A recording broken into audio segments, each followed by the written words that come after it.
ધાનેરાની rail નદીમાં check dam બનાવવા માટે ધાનેરા એમએલએ મૌજીભાઈ દેસાઈએ લિખિત અને મૌખિક રજૂઆત કરતા ધાનેરાના ખેડૂતોમાં ખુશીનો માહોલ છવાયો। ધાનેરાની રેલ નદીમાં ચેકડેમ બનાવવા ધાનેરા એમએલએ મૌજીભાઈ દેસાઈએ લિખિત અને મૌખિક રજૂઆત કરતા ધાનેરા તાલુકામાં ખેડૂતોમાં ખુશી।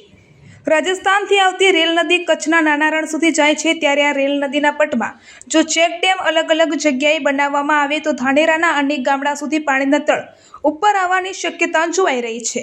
આ બાબતને ધ્યાનમાં લઈ ધાનેરા એમએલએ મૌજીભાઈ દેસાઈએ રાજ્ય કક્ષાનો સ્વતંત્ર હવાલો ધરાવતા મંત્રીને લિખિત અને મૌખિક રજૂઆત કરી ધાનેરામાં પસાર થતી રેલ નદી પર અલગ અલગ જગ્યાએ જરૂરિયાત મુજબ ચેકડેમ બનાવવાની રજૂઆત કરી છે।